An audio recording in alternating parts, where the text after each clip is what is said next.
Then ఒక topic తీసుకున్నాను సింపుల్గా, ఏదైనా ఒక టాపిక్, టెర్రరిజం అలా, లేకంటే parliamentary system of government, elections, ఇలా ఏదో ఒక టాపిక్ తీసుకొని ఫస్ట్ ఒక 1 పారాగ్రాఫ్స్ రాయాలి, దాని తర్వాత 2 పారాగ్రాఫ్స్, ఇలా we need to increase hour writing skills. రోజుకి నేను ఒక 80 to 90 పేజెస్ మ్యామ్, ఒక్కొక్కసారి 100 పేజెస్ రాసేదాన్ని పర్ డే. సో అంటే I to split it up, morning 30 pages, afternoon 30 pages, night ఒక 20-25 pages. So why we need to write అంటే, మెయిన్స్లో we'll have 2 papers, morning 1 paper and afternoon 1 paper. So ఒక పేపర్లో 20 questions ఉంటాయి. ఆ paper రాసేసరికి by evening 6 o'clock మన చేతులని నొప్పి start అవుతాయి. అంటే you can't feel our fingers, seriously numb అయిపోతాయి. ఇప్పుడు ఎలా మనము హిమాలయస్కి వెళ్తే మన ఫింగర్స్ అన్ని నంబ్ అయిపోతాయి కదా, so in the same way they will go numb. So మనం ముందే ఇలా రోజుకి ఒక 50-60 పేజెస్ రాస్తే మెయిన్స్ రోజు మనకి ఈజీ అయిపోతుంది. ఓకే. అండ్ ఆ పెన్ ఆనమల్ కూడా అలా పడిపోయి ఉంటుందేమో మీ చేతికి కదా. అసలు చాలా పెయిన్ అవుతుంది చెయ్యి, ఎందుకంటే కంటిన్యూస్గా రాయాలి, 3 hours రాయాలి, 20 క్వశ్చన్స్ రాయాలి, 10 marks కొన్ని క్వశ్చన్స్ ఉంటాయి, 15 marks ఉంటాయి కొన్ని క్వశ్చన్స్. సో ఇదంతా చేయాలంటే మనం ముందు ప్రాక్టీస్ చేయాలి ఇంట్లో. So that's the reason I keep telling you have to write some 80 to 90 pages at least. Initial ఎవరికి కుదరదు, so start up with 10 pages, 20 pages, అలా ఇంక్రీజ్ అవుతూ then we write for 90 pages. So స్టూడెంట్స్కి అర్థం కావడానికి 2 సార్లు అటెంప్ట్కి, 3rd అటెంప్ట్కి మీరు మెంటల్గా ఎలా ప్రిపేర్ అయ్యారు అంటే ఏం చెప్తారు? సో ఒకటి నా లైఫ్లో క్లారిటీ తీసుకున్నాను మ్యామ్, ఏంటంటే I don't want to work in some private sector. ఒక ప్రైవేట్ సెక్టర్లో ఉండి working in front of computers, ఒక మెకానికల్ లైఫ్, ఒక 9 to 10 hours ఒకే చోటు కూర్చొని. So I wanted to serve people and be amidst the people and work for the people. So ఇది నేను ఫిక్స్ అయిపోయాను. So that's the main reason that I didn't deviate from this preparation. I wanted to do this and there was no plan B for me. I just wanted this IAS. చాలా ఫోకస్డ్గా ఉన్నారు and you are so happy. I can make it out and anybody can make it out very easily when we saw you face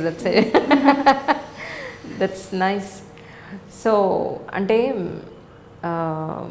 ఇప్పుడు మీకు అక్కడ అంత opportunity లేదా మీ బెంగళూరులో, అందుకే ఇక్కడ హైదరాబాద్ రావాల్సి వచ్చిందా, లేకపోతే ఎవరైనా పర్టికులర్గా చెప్తే హైదరాబాద్ వచ్చారా, ఎలా జరిగింది? లేదు మ్యామ్, ఇనిషియల్లీ మేము 2016లో బెంగళూరుకి వెళ్ళాము.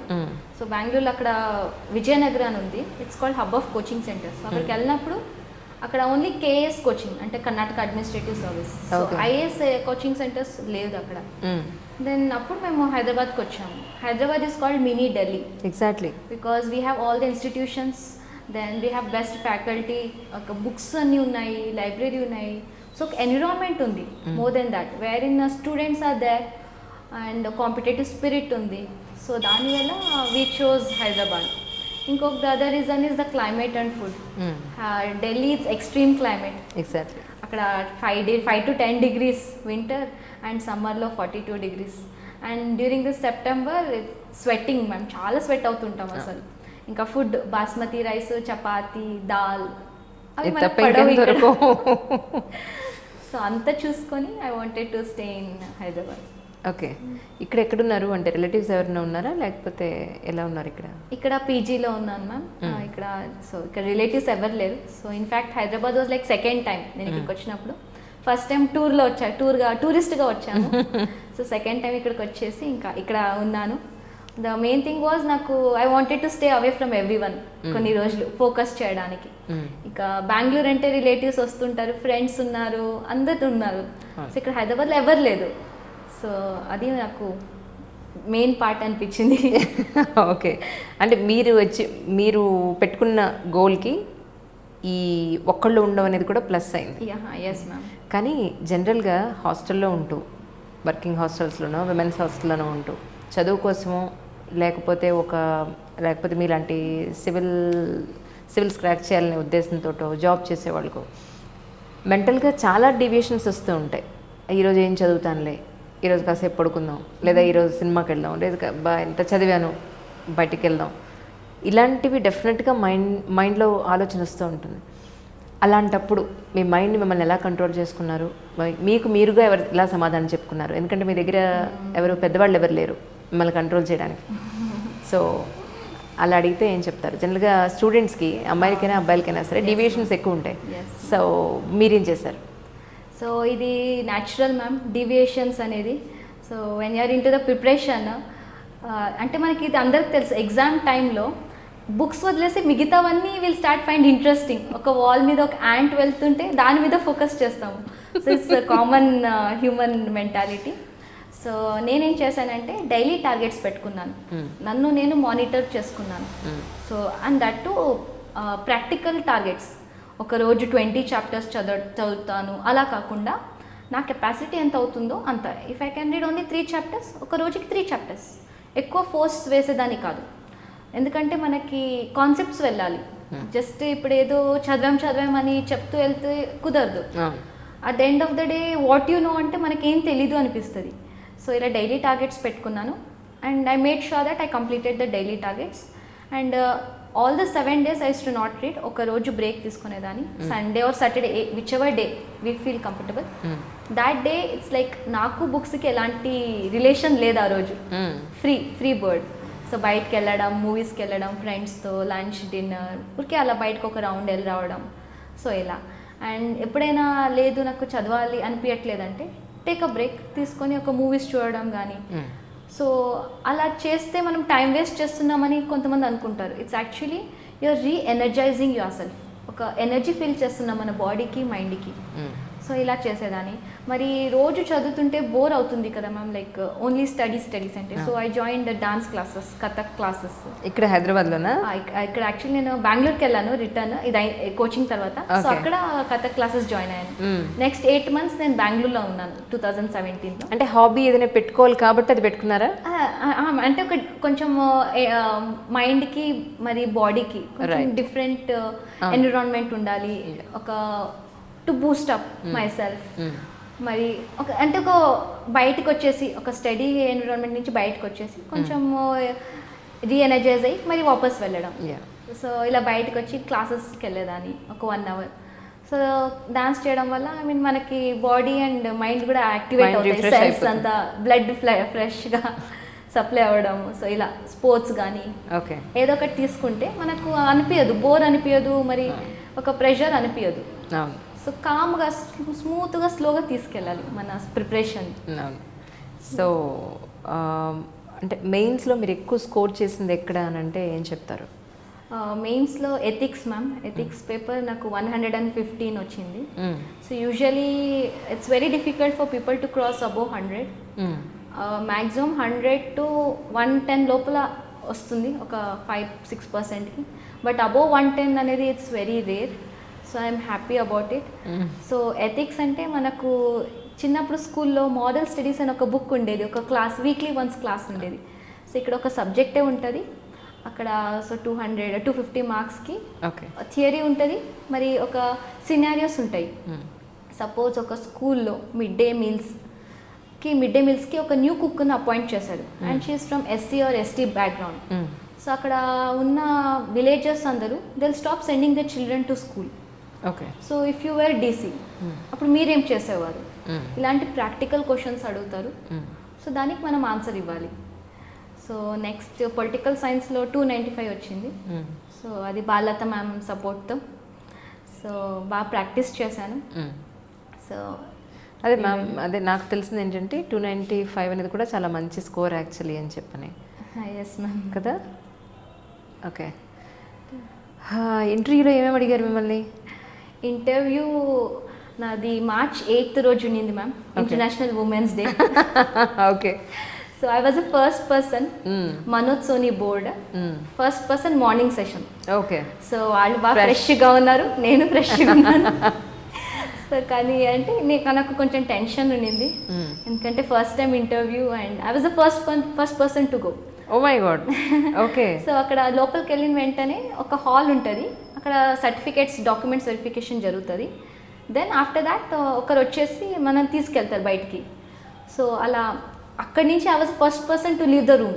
7 panels ఉంటే అందరు ప్యానల్స్ కన్నా మా ప్యానల్ ఫస్ట్ రెడీ అయిపోయింది. Okay. So they were ready. So నేను బయటకు వెళ్ళేటప్పుడు అందరూ ఇలా చూస్తున్నారు మ్యామ్, ఒక evil look, okay you are going బలికా బక్రా, మేమందరు ఇంకా టైం ఉంది, మేము ప్రిపేర్ అవుతున్నాము అని అందరూ చదువుతున్నారు లోపల. My God. So I was the first person to go. So I was like okay let's take it as a challenge, ఏదైనా అవని. ట్రూ. సో లోపలికి వెళ్ళాను. First question was about mining, ఎందుకంటే బళ్ళారి బళ్ళారి అంటే కదా. మైనింగ్. జస్ట్ బళ్ళారి అంటే అందరికి ఒక కాన్సెప్షన్ ఏమంటే లైక్ వీళ్ళు చాలా రిచ్, వీళ్ళకి బాగా మైనింగ్స్ ఇవి ఉన్నాయి అని. So they asked about mining, then they asked about smelting process. నేను పొలిటికల్ సైన్స్ స్టూడెంట్ కాబట్టి ఇంటర్నేషనల్ రిలేషన్స్, వరల్డ్ వార్ గురించి, కోల్డ్ వార్ గురించి, US China relationship, US Russia. Next అప్పుడు ఆ మంత్లో ఇండియా పాకిస్తాన్కి టెన్షన్స్ కొంచెం ఉండేది. సో అందుకే మిజైల్స్ గురించి అంతా అడిగారు, nuclear weapons, submarines, principal of submarine అడిగారు. Okay. Out of nowhere. Oh my god. Next DRDO గురించి అడిగారు. నేను telecom student. Okay. So they asked about 2G 3G, machine learning, ఇలా టెక్నాలజీ రిలేటెడ్ కాన్సెప్ట్స్ అడిగారు. Then status of women, అంటే ఇప్పుడు మనము పూజిస్తున్నాము గాడెసెస్ని, కానీ at the same time we do not have equal status or women are not equally respected. So దాని గురించి అడిగారు. And then they asked about waste management. So one question was about who is your motivational speaker. Okay. So actually what I do is, my hobby నేనేం రాశానంటే spending qualitative time with children. So అడిగారు what is this qualitative time and ఏం చేస్తారు మీరు పిల్లలతో. Okay. So I do this teaching ma'am, teaching students, rural students, under privilege students. Okay. Then along with teaching I give career guidance. So 10th and 12th standard స్టూడెంట్స్కి ఏం choose చేయాలి. Next along with that I give this motivational classes, అంటే parents and students ఇద్దరికి studies continue చేయడానికి. చాలామంది పిల్లలు వదిలేస్తారు 10th or 12thకి, సో కంటిన్యూ చేయండి స్టడీస్. సో ఇలా చెప్పాను. అండ్ దెన్ అప్పుడు అడిగారు who is your motivational speaker అని. Then I took Malala Yousafzai, Nobel prize winner. So I took her name, she has work for girls education. Then తనది ఒక line ఉంది ma'am, 1 book 1 pen 1 student 1 teacher can change the world. So ఈ line చెప్పాను. This was the end of the interview. Okay. So chairman was like okay అయిపోయింది మీ interview, you can go now అని అన్నారు. Okay. Like usually it happens if members are not satisfied, ఇంకొక రౌండ్కి వెళ్తారు, second round. Okay. So అలా second రౌండ్కి ఏం వెళ్ళలేదు. సో 1 roundలోనే కంప్లీట్ అయిపోయింది. బయటకు వచ్చిన తర్వాత ఎలా అనిపించింది? బయటకు వచ్చాక ఇంకా మేము యాక్చువల్లీ 11 members వెళ్ళాము ఇంటర్వ్యూకి ఢిల్లీకి. సో అందరు ఉన్నారు బయట, మమ్మీ, డాడీ, నా కజిన్స్, అంకల్స్ అందరూ. సో అందరు అడుగుతున్నారు అనమాట ఏం జరిగింది, ఏం క్వశ్చన్స్ అడిగారు అని. నాదైతే ఇంకా నాకు ఒక హ్యాంగ్ ఓవర్ లాగా స్టిల్ అయిపోయాను. అంటే నేనేం రెస్పాండ్ చేయట్లేదు, నాకేం రీకాల్ అవ్వట్లేదు. ఏం అడిగారు క్వశ్చన్స్ అంటే I was not able to recall anything. Okay, blank చెప్పేసారు మీరు వరుస పెట్టి. ఓకే. అప్పుడు బ్లాంక్ అయిపోయాను. అంటే ఏదో ఒక 20 to 30 minutes it just went on, ఒక మ్యాజికల్ మూమెంట్ లాగా అయిపోయింది.